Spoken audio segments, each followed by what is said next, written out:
be surprised. Do you think Collingwood's reputation for leading these close games coming back in three-quarter time, do you think that played on the mind of the players in that fourth quarter? Yeah, got no doubt. I've got no doubt there's a massive mental part to the way they finished the game off. They've done it too often for it not to be. And they did it again, and there's something special brewing at Collingwood with that Houdini act on the weekend, and the Crows kicked themselves out of it in the end, Lordo, but it was an amazing game of footy. It was, and they were led by their captain, a 7-game captain in Darcy Moore. And to highlight, the mistakes that's been made in the past, when Trengove was made captain and these sort of guys. With 27 years of age, 9 years in the system, 133 games, 7 finals, how comfortable this man is in his own skin, he's his own person.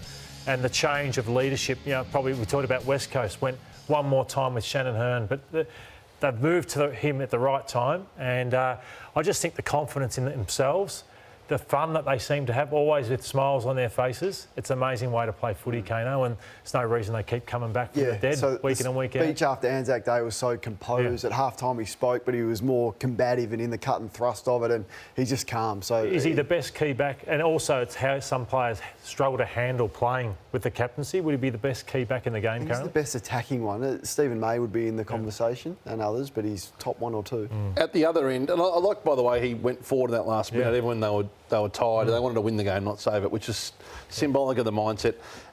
They haven't got a natural, demonstrative key forward in the team at the moment, and that's probably the challenge in the next period of time. Well, that's what I wanted to pose to Lordo here, because if you look at the recent premiership winners, they largely have one, normally 2. Now, maybe 2016, you wouldn't say Boyd and Cordy are that. So there is the odd outlier and perhaps Brown and McDonald, but who's it going to be for Collingwood? So my check for me is a 2nd or a 3rd. McStay's the same. Cox, I'm not sure if I can rely on him in big games. That would be my only query, Lordo. Can they win it without a genuine key forward? That's a fair point, Kane, that you make, and McStay becomes so important on his return. Mason Cox, do you trust him come finals time? That's probably the only thing lacking, and they may not find that out until preliminary final weekend. The Crows didn't get it done, but if they did, would be lauding the performance of Ben Keays. And finally, Caro, someone has put some time into this young kid with great success now.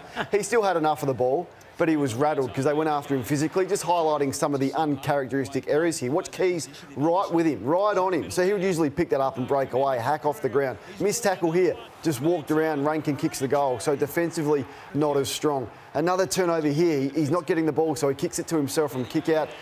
They're all into him here, and we'll see Keays right with him. And what Ben Keays did was also challenge him the other way. I mean, how many times have we seen him cough up an easy handball? And I love this from the captain, Dawson. So I suspect other teams will do exactly that, and it's going to be a harder second half of the year than the first half of the year for Nick. Your take on the Crows? Well, they're kicking themselves out of premiership contention. They should be 7-0. So they kicked 12-8 in round 1. They kicked 10-16 in round 2, 7-16 on the weekend. If not for that, they would be 7-0. The hype would be extraordinary.